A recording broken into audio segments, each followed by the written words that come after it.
Hello everyone, this is Krusty783 here, and I figure with the wait in between Crystalized episodes 12 and 13, now, if any, would be a pretty good time to look back on what we've got so far, see how it stacks up, is it good or is it isn't. I don't think that's how I meant to say that. Today we are going to be covering the wanted plot in Crystalized, and just to illustrate how good this wanted plot is, we're going to compare it to how not to do a wanted plot, as seen in Skybound. The Skybound wanted plot is so mediocre that even its biggest enjoyers agree that it's not very good. Taking this into account, I was elated when Crystalized was bringing back this idea, because, on paper, it is such a good idea for a Ninjago plot. The reason why the idea of the ninja being wanted is so good is it actually gives these guys a motive to be stealthy. In Season 6 especially, the ninja were barely stealthy. In a lot of Ninjago seasons, the ninja don't really feel much like traditional ninjas. They fly around, they shoot fire, they go and they're celebrities at one point. There are points where it feels like there is very little motivation for the ninja to actually sneak around and stick to the shadows. So I feel like putting a big wanted poster on their head is a pretty great way of mitigating this. Now the ninja have to be discreet, otherwise the police will get them and arrest them. Arrest that man! Now, Skybound mostly botched this story because it kind of just disappears as soon as it comes around. The ninjas start to be wanted in the first episode of the season, and then we stop hearing about it around the fourth. Then in, I believe the episode was My Dinner with Narakan, the commissioner comes and just randomly drops all the charges for some reason. I mean, I get that they saw the ninja help the city and realized that they shouldn't be hunting them down, but you could have just heard out Jay's evidence from Mega Monster Amusement Park and came to the exact same conclusion. The prison arc in Skybound is also kind of weak because it takes the most safe and formulaic route possible.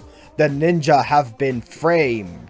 This isn't the worst plot direction in the world, but it's kind of formulaic and makes it so the writers don't have to take any real risks with the characters. Not that Skybound doesn't take risks with the characters, but in this case they could have done so much more with how did the ninja become imprisoned, but they instead just jumped to, oh yeah, they were framed, which is just the safest route they could have taken. This problem is exemplified by how good the reasoning they give for this in Crystalized is.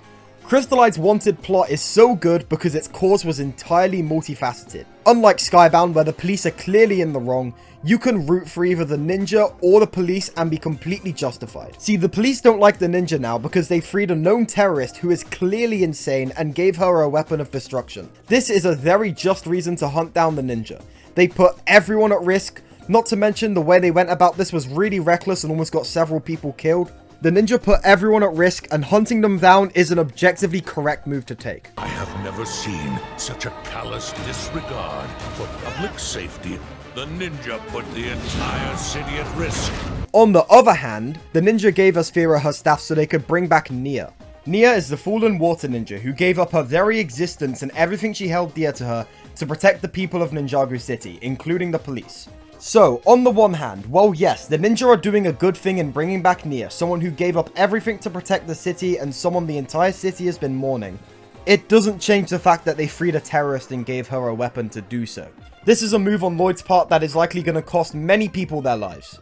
You can see why both sides of this conflict, the ninja and the police, are doing the things they're doing, and I think that's so much more engaging than a wrong man plot. Hell, even Wu puts this pretty well in the season itself.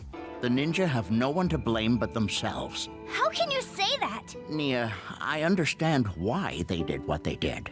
And frankly, part of me is glad. But it does not change the facts. They broke the law and freed Aspheera. She is now loose. I have two hopes for where the Crystalized wanted plotline is going. Either one, they don't just randomly ignore it and give it a good and satisfying send-off. Because say in Skybound, again, after episode 4, they just ignore the fact that the ninja were ever wanted. They literally rock up to a dockyard, rent a boat, and no one cares. These guys are public enemy number 1, and they're just walking around in their suits in broad daylight and no one notices. I hope Crystalized doesn't succumb to similar problems and has a satisfying conclusion for this plotline. Or, my preferred option, just keep the ninja wanted forever. It's such a flexible plot device, and I think they should stick with it. Plus, keeping the ninja wanted forever gives the events of Skybound and Crystalized more long-term consequences, which I think is only a good thing. Especially when those consequences are really fun.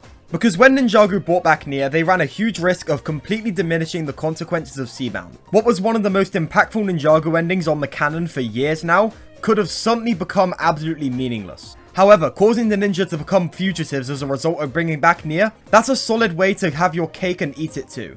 And by that I mean bringing back Nia and having consequences. I hope they stick with and double down on this. Not to mention, having the remaining 5 ninja happily give up their livelihoods just so they can save Nia goes to show how much this team cares for each other. I don't think that was something that particularly needed showing, given that Nia just did the same thing a few episodes prior. Well, not the exact same thing, but you know what I mean. We weren't in desperate need of a reminder of how much the team cares for each other, but it's always nice to have, especially when it's as good as it was in Crystalized.